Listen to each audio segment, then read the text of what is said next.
Welcome to the Carousel of Happiness podcast. I'm your host, Allie Wagner.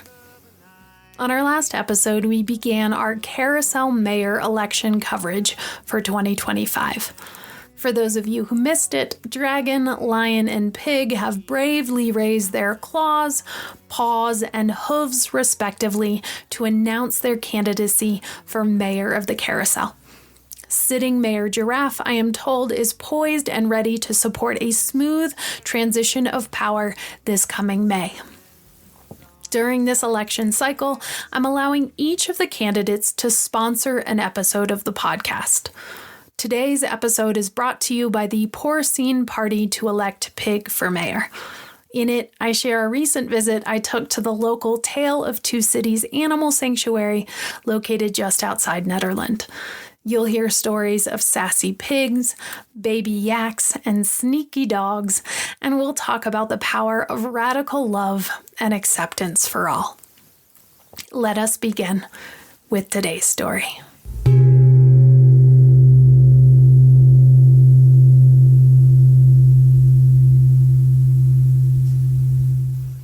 If you're heading toward the Carousel of Happiness from Boulder, most folks drive up Boulder Canyon Road.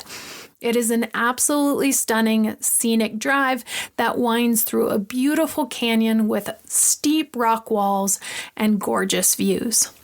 But if at the base of the canyon, instead of driving up Boulder Canyon Road, you see a little green sign that says Magnolia Road, and you take a left, you'll wind up a steep dirt road that also takes you to Nederland.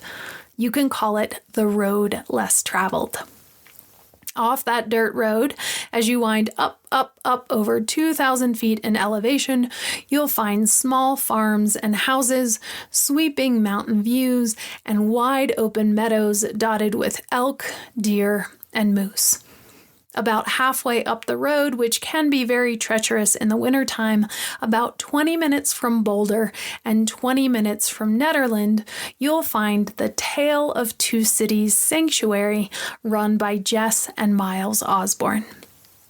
When I visited the sanctuary last weekend, I was greeted by a serenade of barks, bleats, and grunts. The sanctuary, also the Osbornes' home, is on 23 acres and is home to 22 animals. 4 dogs, 1 cat, 6 goats, 1 yak, 2 ducks, 1 donkey, 5 horses, and 2 pigs. And, as they say, a partridge in a pear tree. And the 2 pigs were the reason I came to visit. Jess is a huge fan of the carousel and had reached out to us to see if she could bring the pigs by for a visit on Valentine's Day. Her idea? Kiss a pig on Valentine's Day. That's a great idea, right? Well, we weren't able to make it happen this time around, but I knew I had to visit and see what Jess and Miles had created in the last 2 years since they had moved up from Boulder to their current spot off Magnolia Road. As we made our way around the property, I snuggled a massive Irish wolfhound named Brisbane, the resident matriarch and enforcer of the sanctuary. Brizzy, as she's affectionately known, keeps everyone, both human and animal, in line. She sees to it that everyone behaves by the rules. While exceptionally large, she has a tender heart and a soft spot for children. She and Jess's Labradane Dublin, who is no longer with us, were the inspiration for this sanctuary almost 10 years ago. In 2015, Jess was working at Sunrise Senior Living in Boulder when she asked if she could bring her dogs, Brizzy and Dublin, with her to work to visit with the residents. It was such a big hit that residents were often disappointed on the days Jess showed up to work without her dogs. It didn't take her long to realize she was on to something. Jess grew up nearby in Gun Barrel in the home of a single mom. She loved animals, but her mother didn't have the income or the space to fully accommodate her desire to live in a house chock full of animals. But she was able to sufficiently satisfy her need by keeping frogs, geckos, chickens, and dogs as pets growing up. For Jess, who has ADHD, anxiety, and depression, spending time with animals just made her feel better. They mitigated her symptoms, they soothed her spirit, they anchored her in the present moment, and they gave her reason to focus. And focus she does. Jess has a laser-like focus when it comes to animals. As she was taking me through the property, she was rattling off detail after detail about each and every animal. Who gets along with whom, how they came to the sanctuary, what meds they're on, what they eat. She knows every nuance, every detail about each of the 22 animals. Her recall and attention when it comes to them is staggering. And it's one thing to know facts and details about your animals, but Jess's knowledge extends to the intuitive as well. She can sense what each animal needs. She knows who they are deep down, and she instinctively understands how she can support them. Over the course of my visit, there were a couple of interspecies skirmishes. Dog on dog, dog on goat, donkey on pig. And each time, Jess would stop our conversation and mediate. She'd explain to the animals involved in a calm yet stern voice that type of behavior, while understood, was not preferred. It's important to Jess that each animal have what she calls a no, an opportunity to opt out, an opportunity to exercise their agency. At the sanctuary, each animal has a voice. Because many, prior to arriving at the sanctuary, didn't have one. Many had been let down by humans in the past, and Jess is determined not to repeat that cycle. Including the two pigs, Berlin and Bolton, who are the newest additions to the Tale of Two Cities sanctuary. They were found running along the side of the road in the snow just outside Nederland when their owner, who no longer wanted them, stopped feeding them, and they escaped to find food. When they arrived at the sanctuary in January, the plan was for them to stay for, quote, just a couple of days. But as these things happen, Jess couldn't say goodbye. At the time, they were both so malnourished and dehydrated, they looked like skin and bones. They were terrified of human beings and would bite at anything because they were hungry. They thought it was food, including Jess's fingers. And that behavior would deter most, but not Jess. Truth is, she's been bitten and kicked and accidentally stepped on more times than your average human being.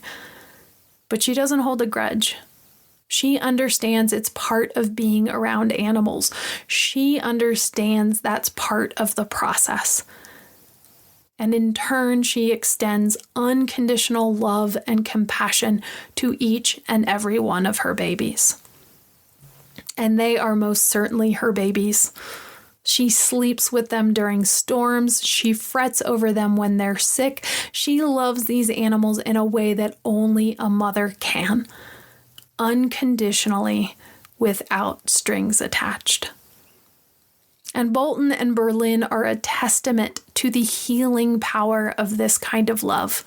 They've only been at the sanctuary for just over 2 months, and they are fat and happy. On the day of my visit, both were sunning themselves on the Osborne's back deck, and each of them rolled over for me to receive some belly rubs. Have you ever rubbed a pig's belly? It is quite a magical experience. I highly recommend it. Did you know pigs are super smart? They have the intelligence of a human toddler.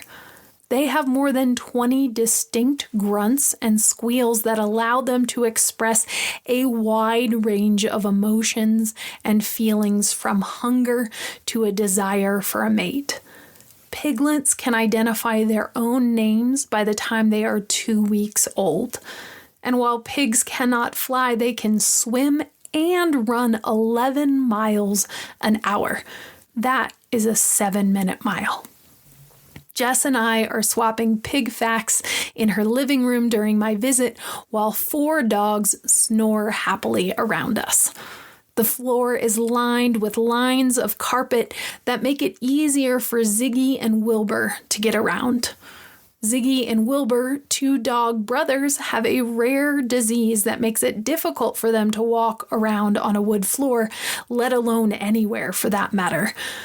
Affectionately known as the Wiggle Brothers, Ziggy and Wilbur shake and wobble as they walk around as a result of their condition. Both were only able to walk in wheelchairs when they arrived, and two separate vets advised that they be put down. "No way," said Jess. But the Wiggle Brothers now, during my visit, are asleep next to me on the couch, still and relaxed, as I tell Jess that I recently learned that mama pigs sing to their babies while they're nursing as a way to calm them down. She instantly tears up. Turns out she sings to all of her babies, including Berlin and Bolton. She says when each animal arrives at the sanctuary, she finds a common song like Silent Night or You Are My Sunshine, and then she sings to each animal their adoption story to that tune. She tells them how they came to be part of the family. She tells them how much she loves them. And what I love about this is how instinctively she knew to do this, not just for the pigs, but for all of the animals. Each one of them has their own special song. Each one of them has their own special story. As we're talking, Miles comes downstairs and opens what they call the drive-through window. It's a kitchen window just over the sink where 6 goats hop up and ask for a treat. Miles opens the window, pulls out a plastic jug filled with animal crackers, and starts serving up the goods. When I ask Miles if he ever thought he'd be running an animal sanctuary, he's quick to point out that Jess is the mastermind.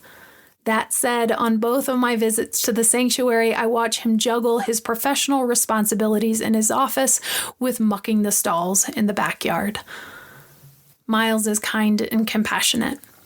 As many spouses of animal lovers can attest, it is a balancing act. He knows how much his wife loves animals, how much they fill her up, yet he's a tad more realistic about what is and is not possible. But just like Jess with her animal babies, he's incredibly accepting of her and who she is. Because, as Jess admits, she can be a little crafty when it comes to seeking his approval for a new resident of the sanctuary. Like Tally, the 2-year-old yak who came to the sanctuary after she was born prematurely in the meadow behind their house. Tally's mother and her herd were grazing on the Osborne's property that spring when Tally was born early and couldn't stand to nurse. The only way she would survive was if she were bottle fed. They gave her as much time with her yak mama as possible, but it wasn't working. Tally didn't have much time, and so Jess decided to step in. She ran into the house and asked Miles, "Are you on Team Save Baby Yak?" She asked him. "Yes, of course," he replied, not quite understanding the significance of his answer. Of course he wanted to save a baby yak. He wasn't a monster. Jess is quick to admit that she asked the intentionally vague question one more time just to be sure she was covered before she rushed Tally to the livestock vet at CSU. As it turns out, saving a baby yak is expensive, and Jess was a bit worried about the cost. The vets at CSU met her halfway, making it as easy and affordable as possible, giving Tally fluids, antibiotics, and vitamins to keep her alive and boost her immune system. At the time, she weighed only 20 pounds. After her visit to CSU, Tally perked up and Jess took her home, bottle feeding her round the clock. Miles then realized the gravity of his now 2 responses to that fateful question. Tally lived inside the Osborne's home for about a year. Jess and Miles are her herd now. But eventually, Jess and Tally needed to accept the fact that yaks really should live outside. The day of my visit, I look up at the sliding glass door, and there is Tally with her big furry forehead against the glass door, looking at us inside. She wants to come in so badly, and it breaks Jess's heart. But as she calmly explains to me, it is difficult to have a yak inside the house. I try to go outside to love on Tally, but I can't figure out how to get out of the house. There is this elaborate locking mechanism on the sliding glass door that I can't quite crack. That mechanism is courtesy of Darwin, the 145-pound Pyrenees Great Dane puppy, who is now spilling off a dog bed onto the floor, snoring. Darwin, or Houdini as he is affectionately known, likes to get out of the house. At first, he would open the sliding glass door. No big deal. Jess and Miles simply locked it. So, Darwin unlocked it. Then, Jess and Miles added a chain and clasp lock to the sliding glass door, and that seems to work. But then, Darwin started to figure out how to open the round doorknobs in the house. They added more locks. Pretty soon, he was opening the lever-style handle of the front door. As Miles tells it, Darwin left the house every single day for almost 4 months. They were officially that couple who couldn't keep their dog in the house. But Darwin wasn't trying to leave. As Jess explains it, he's only 2 years old. He's a puppy. He's just curious about what's outside and wants to check it out. Also, the Pyrenees in him makes him hardwired to want to circle the house to protect his pack. Initially, Jess decided she was okay with him opening doors. She would just train him to close them behind him. But Darwin was less interested in the whole shutting the door thing, and that didn't quite pan out. Plus, he was making larger and larger protection circles around the house, getting further and further away on each trip. And he was helping himself to the neighbor's pond and doing other slightly less neighborly things. So they reluctantly turned the house into a fortress to keep Darwin safe and keep the neighbors happy. Jess personally understands how spending time with animals can be healing. She also knows that being able to keep animals is a luxury not everyone can afford. Her dream is to open the sanctuary to any and everyone who wants to spend time with animals. Staying true to her roots, she regularly brings the animals to local senior centers where Tally, whom many residents met when she was just a baby, is a huge hit. Unfortunately, Tally is a bit too big to hang out inside these days, but Jess brings the dogs, the horses, and even the ducks to visit with residents.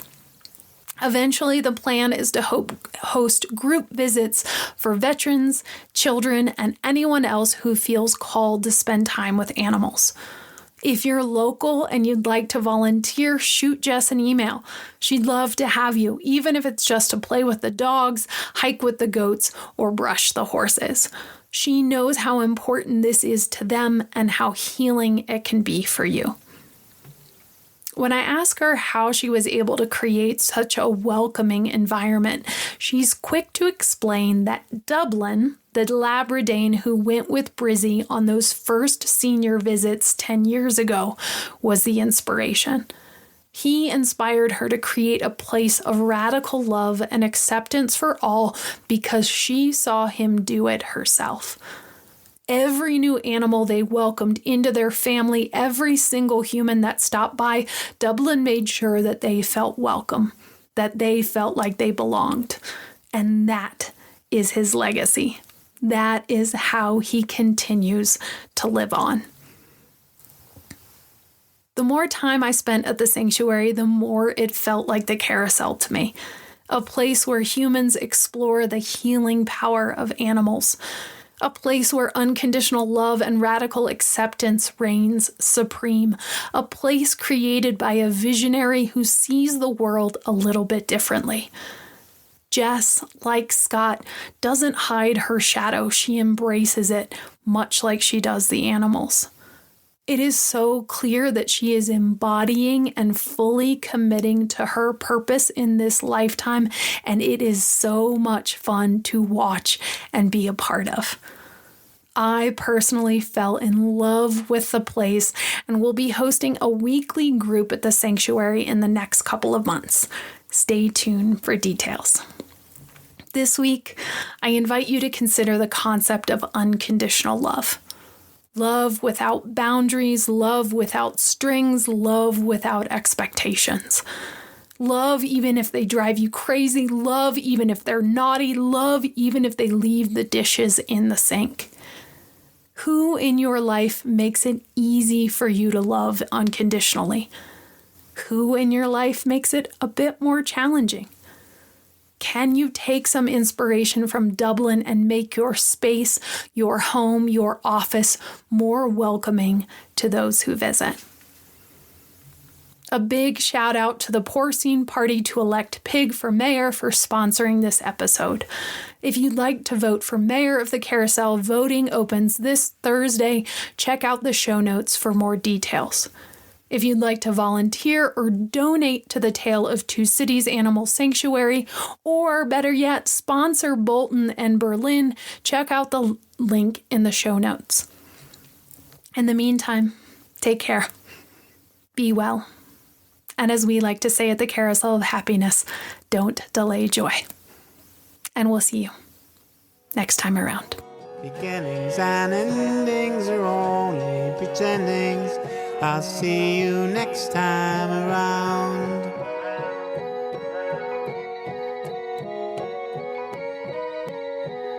I'll see